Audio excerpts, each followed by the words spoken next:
Commissioner Edelblut is fascinating because he has no background experience prior to being the commissioner in public school, right. as far as I know. That's very true. Yeah, he homeschooled all of his children. His family homeschooled his children. He did not come from education whatsoever. I think he even said before he took the job, he had never even walked into a public school, if I remember correctly. And now he's been the commissioner. He's been in charge of education in New Hampshire, which is kind of like making me the commissioner of heterosexuality. It's like, I have no background on the matter, but I've got a lot of feedback, and I want to make a lot of changes. Got a lot of thoughts on the matter. It's fine. I would also give $5,000 to gay people. Happy Pride Month. Here you go. Yeah. Here's $5,000.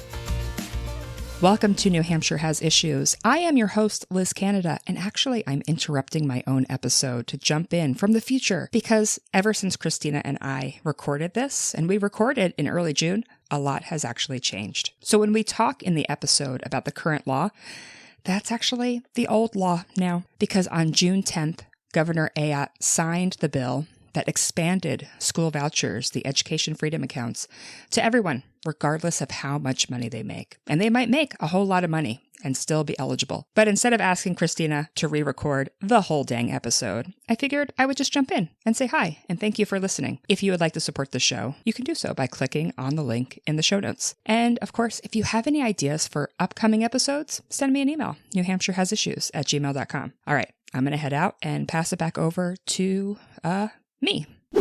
Welcome to New Hampshire Has Issues, the podcast that dares to ask, how much public tax money is the state willing to give millionaires this year? A lot. Sorry. A lot. Okay. That's all you need to know, folks. All right, Christina, what do you think? What's your tagline? Oh, that's a good question. Man, I do better typing them and then reading them. Yeah, I'm a typer. Totally. Yeah, I gotta type it out. Yeah, I'll wait. You can just type it, and I'll sit here, and then you can be like, okay. It's called drafting. Yeah, drafting. Yes. Yeah, I do. Yeah, we do a lot of it. I've heard it called a voucher scam because of just what it is, and that feels fitting for what they are. I've heard the fraud, the abuse, the misuse, the complete lack of accountability. The scam feels like it fits all of those things. The podcast that dares to ask, is it a scam? Is it a fraud? Is it an abuse? What is it? Yeah. Okay. Yeah, great. My guest today is a former colleague of mine. We work together in an education policy nonprofit. She's the current Education Justice Campaign Director at Engage New Hampshire, and she's here to help me understand what is happening in New Hampshire when it comes to school vouchers, ? Education freedom accounts, ? So thank you for being here, Christina Pretorius. Thank you. Christina, thank you. Welcome to the show. Thanks for having me. This is so fun. You and I worked together for a few years in the education policy space back when we wrote exciting research articles on things like school funding. Oh, yes. And we haven't worked together since these vouchers have passed the legislature. Like, I haven't worked with you since then. So I'm hoping you can catch me up on what is happening with what's going on in New Hampshire, because you know a lot and I know a little, and that's my favorite place to be in any conversation. Sounds great. I'm excited. I like to start every episode with a simple question. They're called education freedom accounts. 3 words. When I hear education, I think, great. Love it. When I hear freedom, I'm like, amazing. Who doesn't love New freedom? Hampshire. Who doesn't love freedom? When I hear accounts, I have no opinion on the matter. When their forces combine, they become education freedom accounts. But my simple question for you is, what are they? What does that mean when you put those 3 words together? Yeah, so education freedom accounts are what the state of New Hampshire calls their statewide school voucher program. So school vouchers are government-funded accounts, taxpayer-funded accounts that people can use to pay for private and religious school tuition, for homeschooling expenses, for, quote, educational expenses, anything that's outside of the public school. They're just the technical term for school vouchers, education freedom accounts. That's what the legislature decided to name them. And some folks say it's an education freedom account. It's not a school voucher. It's a school voucher. It's just like the technical statutory term for the school voucher program. Why do people make that argument that they're two different things? I see them have what I might refer to as a pretty big fit, that these are not They have a visceral vouchers. reaction. This is different. Yeah, they have a big reaction. Yeah. So what's their explanation and what is real, Yeah. I guess? So their explanation is that they're not school vouchers because the state isn't giving private schools money directly, which is what a traditional voucher program is. Other states have had them for a couple of decades with very mixed results. Education freedom accounts are a style of school vouchers, which are under the education savings account umbrella. Notably, still a school voucher because it is still government funding private schools, homeschools, education, other things. With the education freedom account, parents get what's effectively a debit card, and then they can use that at Amazon to pay for tuition, to pay for the tutor down the street, whatever they choose and whatever the third-party administration company says is okay. So there's a misunderstanding around what a voucher is. A voucher is actually a really big umbrella for a bunch of different programs. Education freedom accounts, education savings accounts are under that umbrella. But the push, that reaction that we see from voucher advocates is actually really intentional because the general public, voters, Americans, Granite Staters, don't like school vouchers. They don't like them. It's a lot of different groups that are all the same They're group, all the actually. same group. People, voters, Yeah. Granite Staters, Americans. People don't like school vouchers. All these folks, they don't like them. Vouchers are wildly unpopular, and so what voucher advocates do is they try to flip and try to find a little bit of nuance to separate the education freedom accounts from what are effectively vouchers, and so they can say, oh, it's not vouchers, it's not what you know you don't like, this is a different program. It's the same program. It's effectively, it's messaging, really. When people find out what an education freedom account is, when they're educated about it, they realize that it's actually free money to wealthy folks, right, to be able to fund what is effectively private school or private programming for their young person and not to public schools. That's exactly right. Yeah. I mean, at the top of the thing, we said, hey, education, love it. Love it. Freedom, love Love it. But there's a lot of polling. There's a lot of data that we have that show that using these formal words, people are like, oh, I don't really know what that is. I'd like to learn more. I like education. I like freedom. But the more people learn about school vouchers, the more people learn about education freedom accounts, those who are familiar with it are opposed. They say, we don't want that. We don't want the expansion. We don't want the program. We don't agree with this policy decision. So the program currently exists. There's already education freedom accounts, school vouchers in New Hampshire. How long have they been around, and who actually gets them? Like, what are the qualifications one must have to get this little debit card? Yeah, sure. So the school voucher program passed as part of the state budget in 2021. So it began enrolling. Oh, yeah. That was a big year for unpopular policies to be shoved into the state budget. That was a big budget Yeah. year for things going through Yeah. as part of a package of That's stuff. right. Yeah, yeah. And I Yeah. mean, lawmakers themselves, there was a lot of concern that they couldn't get this voucher program through if they had voted it individually. So they had to shove it into the state budget, which is exactly what they did. So it began enrolling students that fall. And so it's been, I think this is year 4. This will be year 5 this next year. Yeah. And in 2021, to be clear for folks who are not constantly thinking about New Hampshire policy all the time, the budget in 2021 had the school voucher program. It had the ban on quote unquote divisive concepts, which has gone to court. And the state, I believe, has lost. Yeah, they have. They have lost, yeah. And the abortion ban that was signed was also in that budget. So that budget really had a little bit of everything that this podcast seeks to cover at some point. So it's been around for a few years. Who actually qualifies for education freedom accounts? Yeah, so there are a handful of requirements if you want a school voucher. You have to have a child who is of school age, so between the ages... Child. Yes, child. Check. Yep, so between the ages of 5 and 20 who has not graduated high school.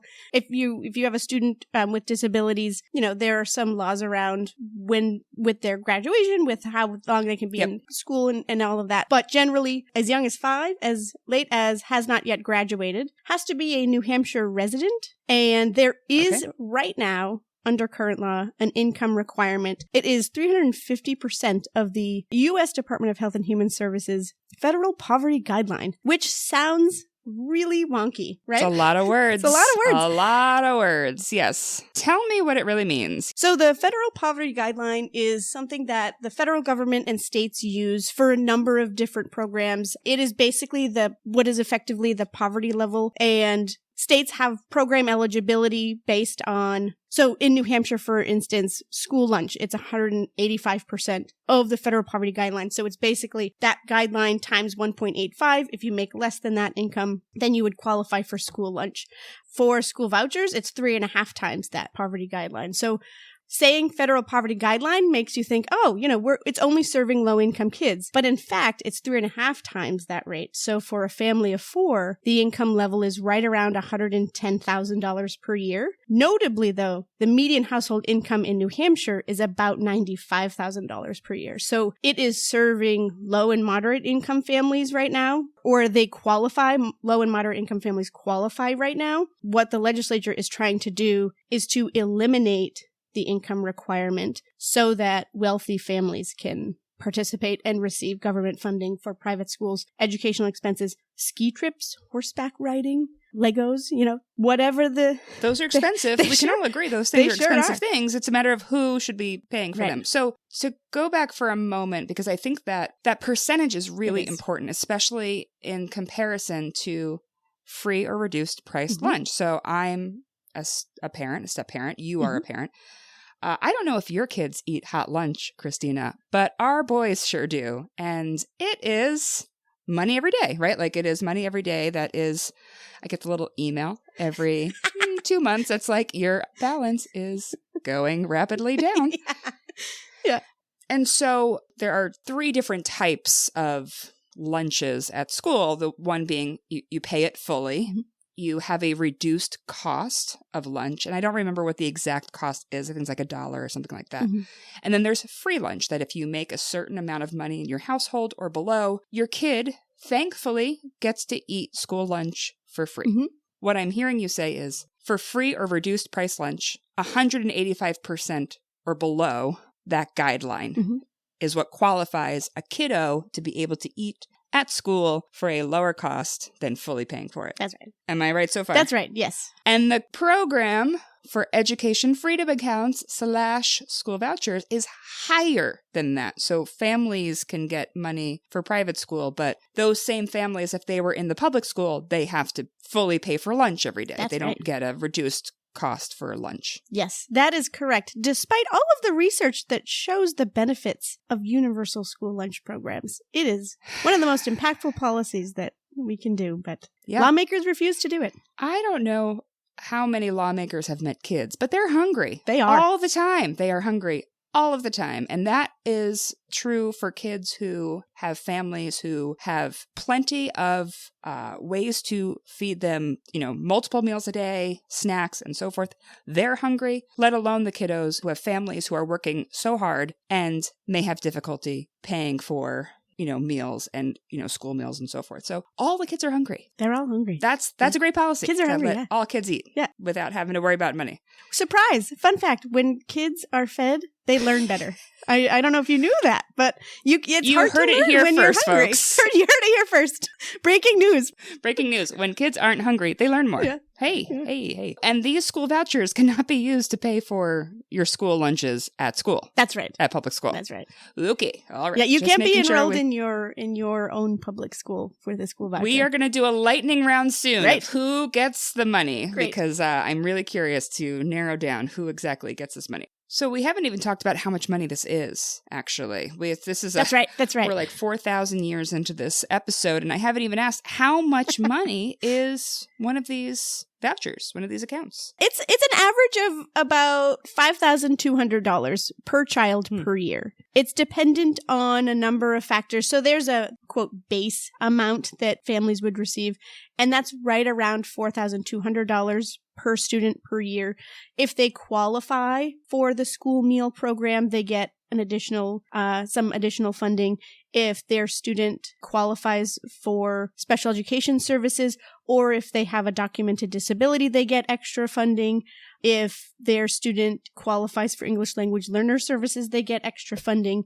But the average is about $5,200 this year. And what is the average cost of a year of private school tuition in New Hampshire? That's a great question. So there are a number of factors. The average is about $20,000 per year, but I think there's a lot of variation there.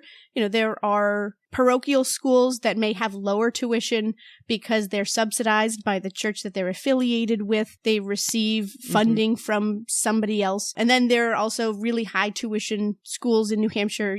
Some of your boarding schools, those private academies, those kinds of things that people think of. There's a really wide range, but it's about $20,000 per year. The premise, if I'm understanding correctly, the folks who want these to continue or whatever it might be, they say that it's a sort of equalizer, that it helps folks who have lower incomes to be able to access a school that better fits their needs. But I'm no mathematician, but if my math is mathing right now, the voucher is $5,000 and the school is $20,000. So how are families who are not ultra wealthy making up the difference there?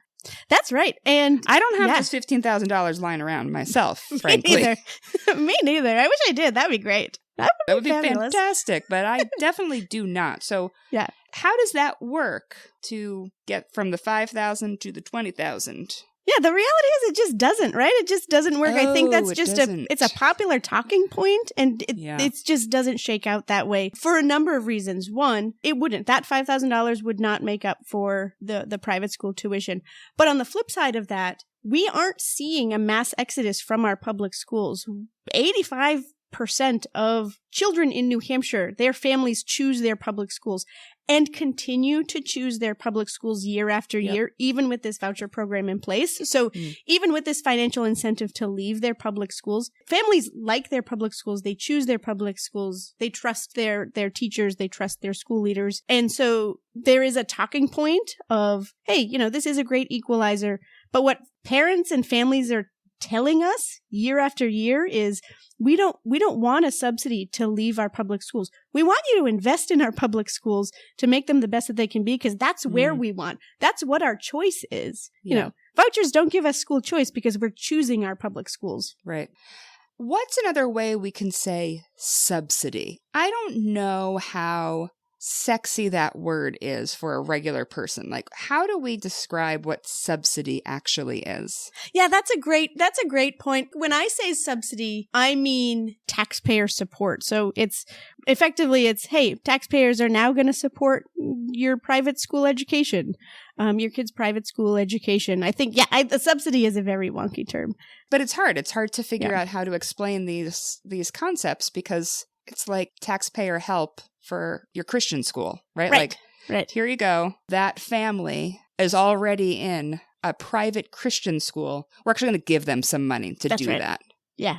And I'm going to say it's a little odd to do that, when I know from talking to all the different guests that I've spoken to, we have other funding priorities in our state. We have things that are at a crisis point. Certainly. Burning fires. Yeah.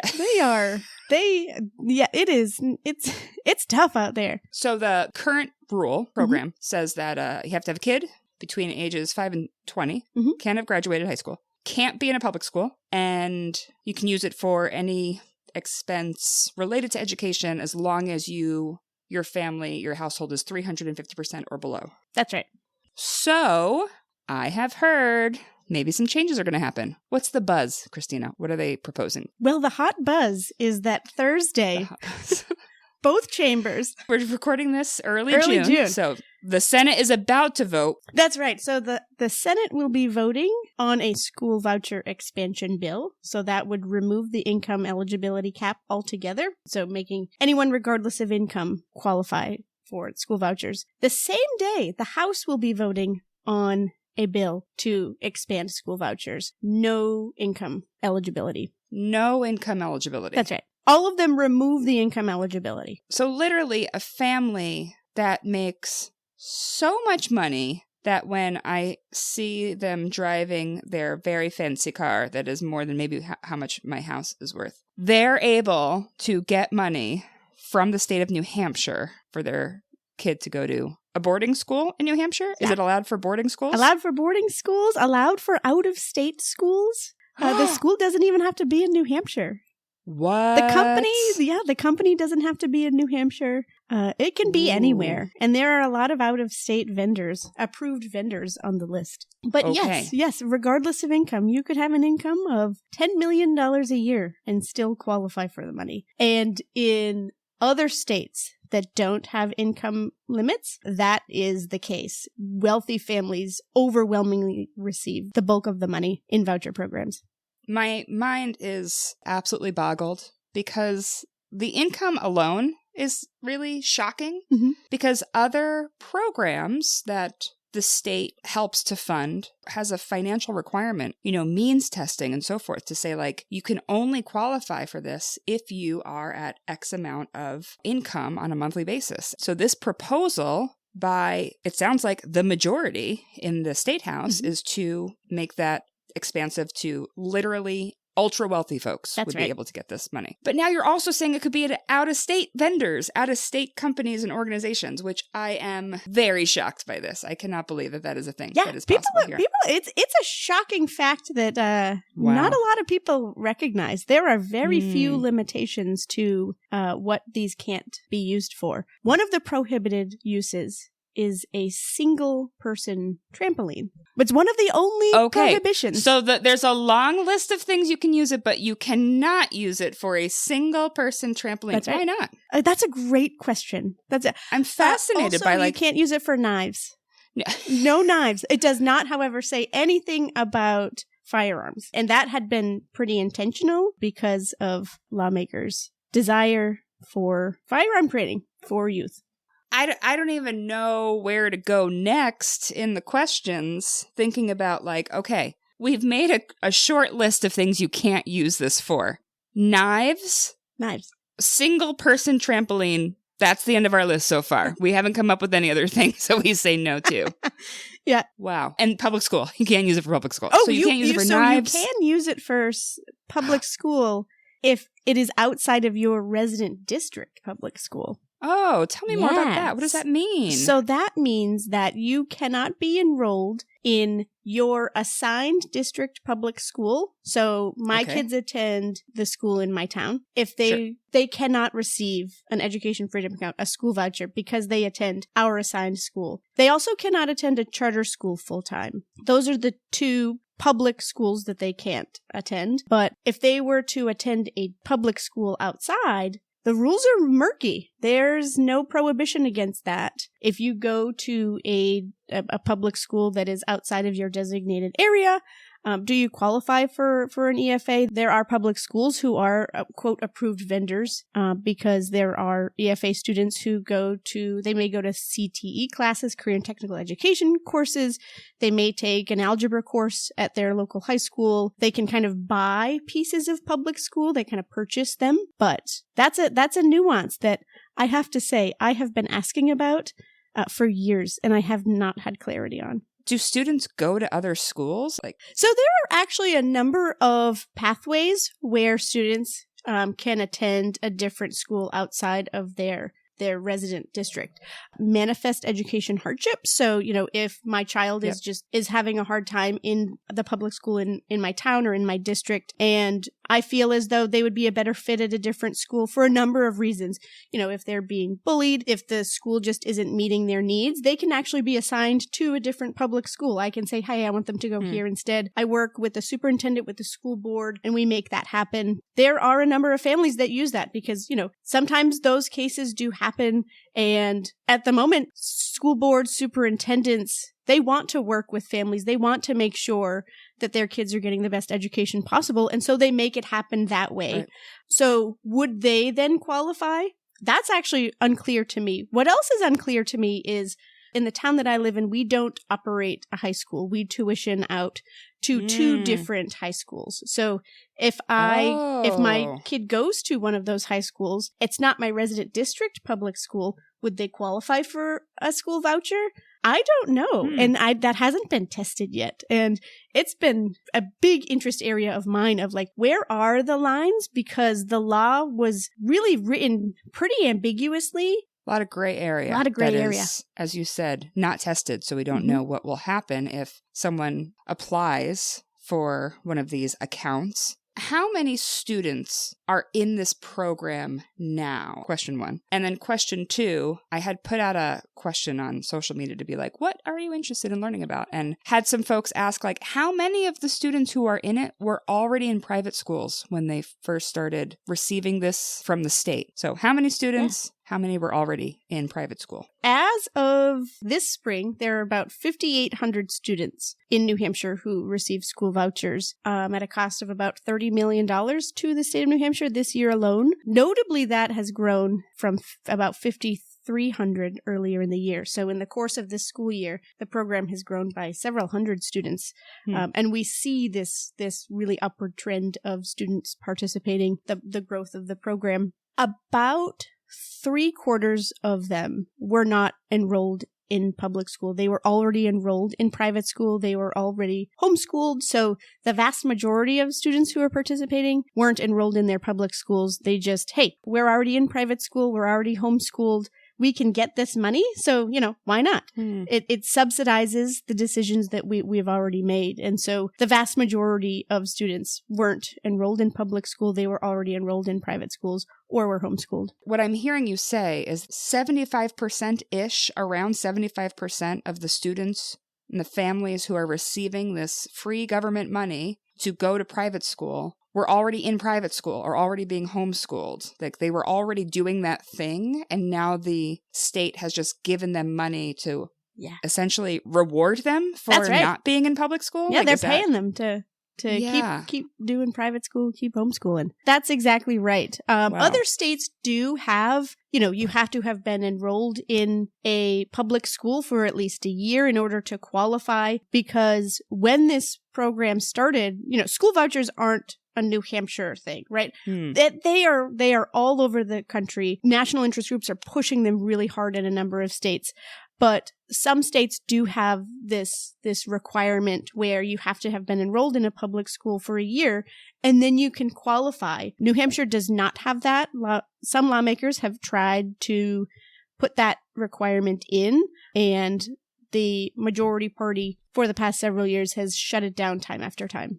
So it effectively right now does act as, you're already in private school, here's some money. Interestingly, their private schools have relied on EFAs, Education Freedom Accounts, school vouchers, more and more to supplement their own scholarship packages.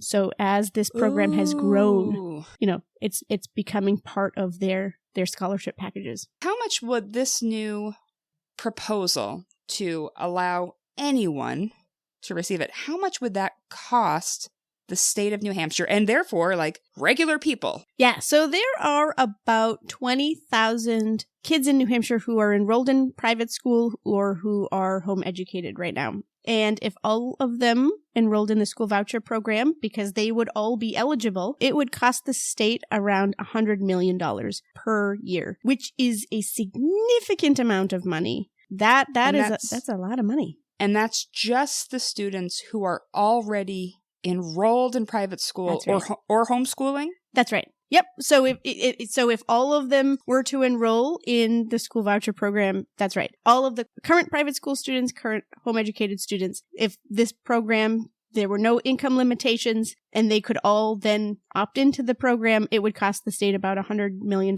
per year. And in other states that don't have income requirements, that does happen. That sounds like a really fast growth and a huge, huge program. And it is. And that we know that happens. That happened in Arizona. Their school voucher program has completely broken their state budget. It happens in Florida. It happens in a number of other states. But do they allow single-person trampolines in Arizona? Is that the problem? That they haven't excluded that one thing? Yeah. And so the state budget is broken now because they didn't say no single-person trampolines. I guess the question is, like, why wouldn't people apply? Like, it's free money? Yeah, like, you're being rewarded for not being in public school is what it seems like. Like, it's like a high five from the government. Here's $5,000 for not going to your public school. You did it. Yeah, that is something that we've tried to tell lawmakers through this entire process of, you're opening this up to everyone, regardless of income. This is what could happen. And they come back and they say, oh, well, not everyone's going to take one. But that feels like writing 10 checks and hoping that only 4 people cash those checks. Like, I'm praying that only 4 people cash the checks because that's all the money I have.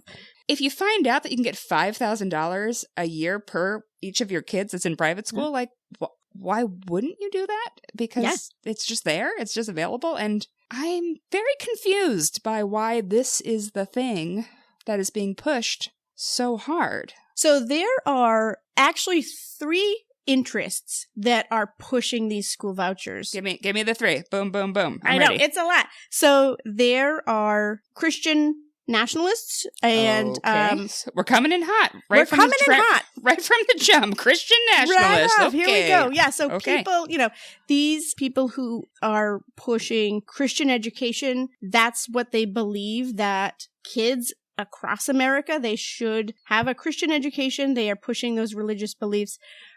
This is a way for families to pay for the Christian education. We see that with the bulk of New Hampshire school voucher money going to Christian schools, going to Christian textbook companies, right? So a majority of the school vouchers right now, or a lot, are going towards Christian schools? A lot of the money is going to Christian schools. Yep, that's right. So we have the religious interests, right? Then Christian nationalists, number 1. That's right. Then we have folks who just don't believe that government should exist. They see government and they see it as a barrier to their lives. So get government out of schooling. So we, it's a Free State Project. There are a number of folks in power right now in New Hampshire who are free staters who just don't believe in government, who believe that government should get out of schools and that kind of thing. So they got in government so that they could get government out. That's right. That's what happened. Okay. Yes. All right. So we have Christian nationalists. We have folks who don't think the government should exist. Okay. That's right. And then it should exist for as long as they can do things with it. Maybe. That's right. I don't know. That's right. Right. And then the third, as we see it, are people who want to make money off of education. We see ed tech companies. There is a meteoric rise in ed tech companies. I can't tell you how many Facebook ads I get of, you can use an EFA to enroll in our online virtual school out of Ohio, right? So, or, use this for the latest AI powered school. There's a company which is, my kid can sit for 2 hours a day with an AI bot and get all of their education. So I can purchase that. So there are just, and they call themselves edupreneurs. So they have a name too. Blended word. They're blended words. Yep, That's right. That's right. Great. So there are people who are looking to make money off of education. Making $5,000 per student, theoretically. Theoretically, yeah, it can be a big business. So religious groups, religious schools, folks who are highly skeptical of the government being part of education in the first place, and then education tech folks. And I do think we should be clear, ed tech is not necessarily a bad thing. There are lots of parts of technology and education that are really great and important. Yeah. I don't know that having your kids sit with an AI bot for 2 hours is the best. I don't want to judge. I don't want to yuck anyone's yum if they love to have their kid talk to AI. But interesting to have then, again, it's about the public money, the state money, the taxpayer money going to pay for a child to sit with an AI bot for 2 hours and give that edupreneur. Ugh. Right. That ed person. Yeah. Get them money. And so just to be clear, I called out ed tech because I think there's just such a huge growth of those kinds of companies and all of that. But there are brick and mortar schools, particularly in other states. They enroll hundreds of students, and then they collect the taxpayer dollars, they collect the voucher money, and then they shut down and they leave those kids in a lurch. They collect the money and run. There's a lot of predatory companies that take that money and they leave. So it can be rough. It can be troubling. This gets to the question of oversight. Mm-hmm. So you have these organizations, companies, whether they're brick and mortar, whether they're through the comfort of your own laptop camera. What oversight exists to make sure that all of those things are on the up and up for what this program is intended to do? The way that New Hampshire's program works, all of that, the management, the oversight, the administration, taking the money from the state and then giving it to the families, that is all contracted out. The New Hampshire Department of Education has contracted all of that responsibility out to a nonprofit called the Children's Scholarship Fund. It is a New York-based company that has a chapter here in New Hampshire, and they do everything related. So they determine which students are eligible, how much money that student receives, how that family can use the dollars, and they also determine, there is a reporting requirement where the kid either has to take a standardized test, the statewide assessment, or complete a portfolio in order to continue to receive the funding. And the Children's Scholarship Fund is the entity that says, yes, you did that, check the box, you can continue to receive it. The state doesn't get really any of that data. The data that they get is, this is how many students the Children's Scholarship Fund says we need money for, and they say, okay, boop, boop, boop, and then they give them the money. There is very little oversight, and it has created a lot of waves. The state auditors are trying to do a performance audit of the Education Freedom Account program, the school voucher program, and they can't get really any data. The Children's Scholarship Fund is a contractor of the state, so the department says, yeah, they're a contractor, so we can't ask for the data. That's literally what a contractor is supposed to do. That's how you become a contractor, is you have to follow. Okay, that's interesting. That's an interesting argument. The Department of Education did a compliance report in the 2022 and 2023 school years, and they audited 50 voucher accounts, and they found errors in about 20% of them. So we talked earlier about if you have a certain income level, you qualify. If you have a disability, you qualify. They were giving money to parents that didn't actually qualify for it. And they only looked at 50 accounts, and they found this extremely high error rate. And the department did not say, okay, well, we looked at 50. We found this many errors. Let's look at a broader thing. At more. They just said, all right, case closed.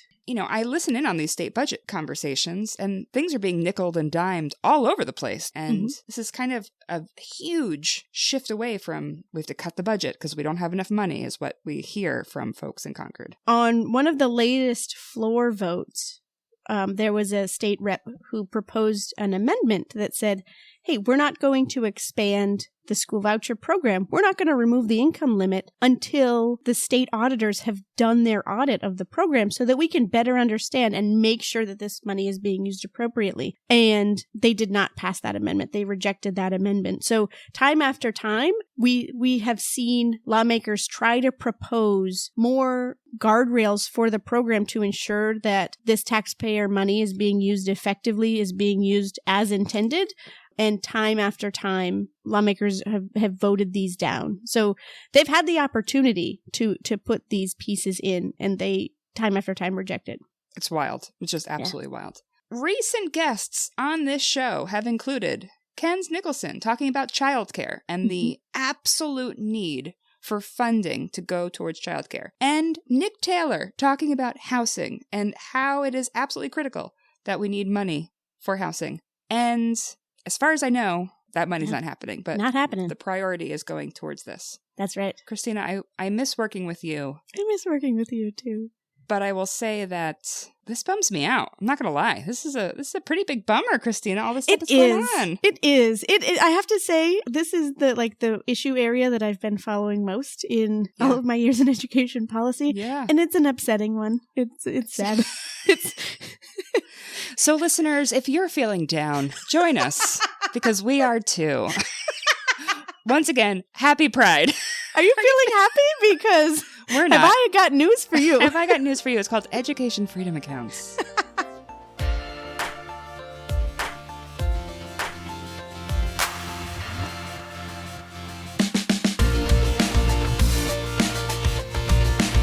Let's do a lightning round. Great. Yes, no questions. I want to know if these individuals are able to get school vouchers in the new proposal. If this new one passes, yes or no? Families who are already in private schools. Yes. Private school students who've never been in public school. Yes. Religious school students. Yes. Families who make over $1 million. They will. Yes. If this passes, yes. Families who make $5 million. This Yes. new version. Someone who's only ever been homeschooled. Yes. Someone who's at a boarding school in New Hampshire. Yes. Public school student. No. No. Not in their resident district school. Public school student who qualifies for free or reduced lunch. Nope. No. Nope. Okay. Thank you for doing my first ever lightning round. The change is literally just allowing wealthy people to receive taxpayer dollars to fund private and religious education and homeschool. That's the only change. Everything else is already there. That's right. Okay. Speaking of school choice, that's certainly a choice that we're making here in New Hampshire. That's definitely a choice. And these choices already exist. You can already choose to go to private school. You can already choose to homeschool your kiddo. You can already choose to go to a public school. The question is, who pays for that? And should it be public tax dollars going to Christian schools?